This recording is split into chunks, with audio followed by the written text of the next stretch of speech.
नमस्कार दोस्तों, मैं प्रीति आपका अपने चैनल टैरो आर्ट स्टूडियो पर स्वागत करती हूं।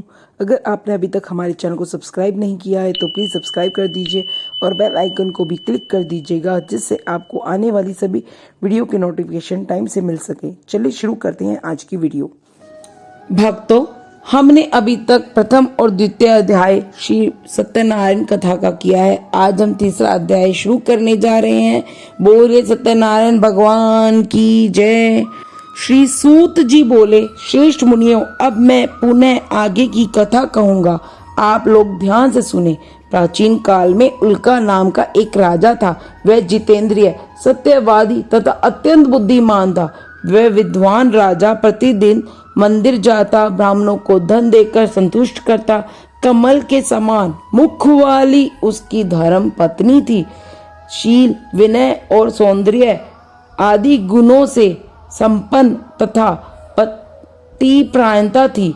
राजा एक दिन अपनी धर्मपत्नी के साथ भद्रशिला नदी के तट पर श्री सत्यनारायण का व्रत कर रहा था। उसी समय व्यापार के लिए अनेक प्रकार की पुष्कल धनराशि से संपन्न एक साधु नाम का बनिया वहां आया। भद्रशिला नदी के तट पर वह नाव को स्थापित कर राजा के समीप गया और राजा को उस व्रत की दीक्षित देखकर विनय पूर्वक पूछने लगा। साधु ने कहा, राजन, आप भक्ति युक्त चित्त से यह क्या कर रहे हैं? कृपया वह सब मुझे बताइए, मैं इस समय सुनना चाहता हूँ। राजा बोले, हे साधु, पुत्र आदि की प्राप्ति की कामना से अपने बंधु बांधवों के साथ मैं अतुल तेज संपन्न भगवान विष्णु का व्रत व पूजन कर रहा हूँ। राजा की बात सुनकर साधु ने आदर पूर्वक कहा, राजन, इस विषय में आप मुझे सब कुछ विस्तार से बताइए। आपके कथनानुसार मैं भी इस व्रत को करूँगा। मुझे भी संतान नहीं है, इससे अवश्य ही संतान की प्राप्ति होगी। ऐसा विचार कर वह व्यापारी निवृत्त होकर आनंद पूर्वक अपने घर आया।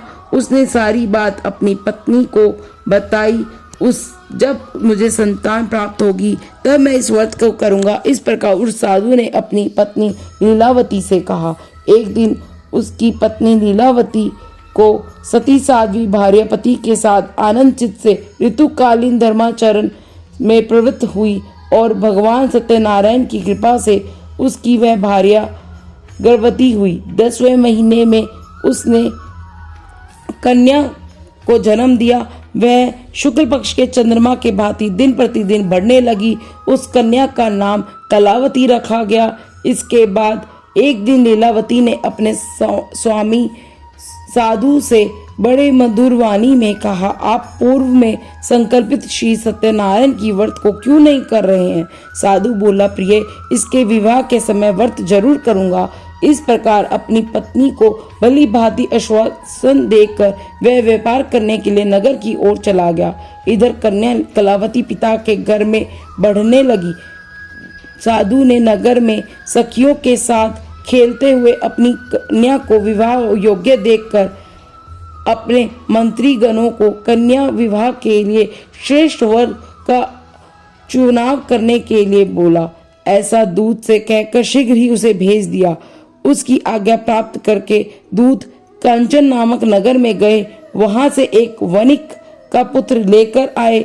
उस साधु ने उस वणिक के पुत्र को सुंदर और गुणों से संपन्न देखकर अपनी जाति के लोगों के साथ तथा बंधु बांधवों के साथ विधि विधान से अपनी पुत्री का कन्यादान कर दिया।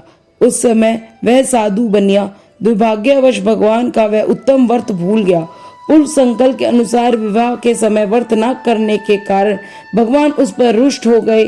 कुछ समय के पश्चात अपने व्यापार कर्म में कुशल वह साधु बनिया काल की प्रेरणा से अपने दामाद के साथ व्यापार करने के लिए समुद्र के समीप स्थित रतनसारपुर नामक सुंदर नगर में गया और श्री संपन्न दामाद के साथ वहां व्यापार करने लगा। उसके बाद वह राजा चंद्रकेतु के रमणीय उस नगर में गया। उस समय भगवान श्री सत्यनारायण उससे रुष्ट थे और उसको महान दुख प्राप्त हो यह श्राप दे दिया। एक दिन एक चोर ने राजा चंद्रकेतु के यहाँ धन चुरा लिया और वह वहीं जा पहुंचा जहाँ पे साधु और उसका जमाता स्थित थे। पीछे दौड़ते हुए दूतों को देखकर चोर ने धन को वहीं छिपा दिया। इसके बाद राजा के दूत वहां आ गए जहां पर साधु और उसका जमाता था। धन को देखकर दूतों ने दोनों को बंदी बना लिया और राजा चंद्रकेतु के समीप ले गए। राजा की आज्ञा से दोनों को बंदी बनाकर कारागार में डाल दिया गया। भगवान सत्यदेव की माया से किसी ने उन दोनों की बात नहीं सुनी और राजा चंद्रकेतु ने उन दोनों का धन भी ले लिया। भगवान के श्राप से वणिक के घर में उसकी पत्नी को भी अत्यंत दुख प्राप्ति हुई। उसके घर में जितना भी धन था वह भी चोरों ने चुरा लिया। लीलावती शारीरिक और मानसिक पीड़ाओं से युक्त भूख और प्यास से दुखी होकर अन्न की चिंता में दर दर भटकने लगी। कलावती कन्या भी भोजन के लिए इधर उधर प्रतिदिन घूमने लगी। एक दिन भूख से पीड़ित कलावती एक ब्राह्मण के घर पहुंच गई जहां पर सत्यनारायण भगवान की पूजा और व्रत हो रहा था। वहां बैठकर उसने कथा सुनी, वरदान मांगा। उसके बाद उसने प्रसाद ग्रहण करके कुछ रात होने पर वह घर चली गई।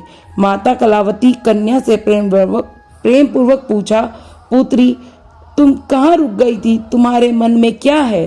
कलावती कन्या ने तुरंत माता से कहा, माँ मैंने एक ब्राह्मण के घर में मनोरथ प्रदान करने वाला व्रत देखा है।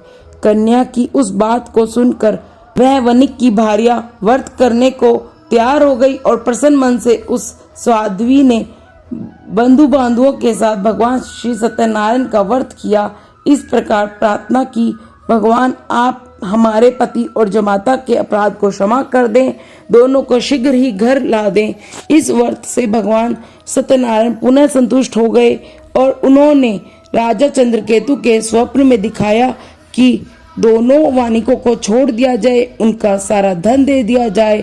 जो तुमने यह समय पे नहीं किया तो तुम्हारा राज्य, धन और पुत्र सबका सर्वनाश कर दूंगा। राजा से ऐसा कहकर भगवान अंतर्ध्यान हो गए। प्रातःकाल राजा चंद्रकेतु ने सभा में अपना स्वप्न सुनाया। फिर दोनों वानिक पुत्रों को कैद से मुक्त कर सभा में बुलाया। दोनों ने आते ही राजा को नमस्कार किया। राजा मीठे वचनों से बोला, हे महानुभावों, भाग्यवश ऐसा कठिन दुख तुम्हें देखना पड़ा, अब तुम्हें कोई भय नहीं। ऐसा कहकर राजा ने उनको नए नए वस्त्र और आभूषण पहनाए तथा उनका जितना धन लिया था उससे दुगना धन देकर आदर से उन्हें विदा किया। दोनों वैश्य अपने घर को चल दिए। इसी के साथ तृतीय अध्याय संपूर्ण होता है। बोलिए सत्यनारायण भगवान की जय।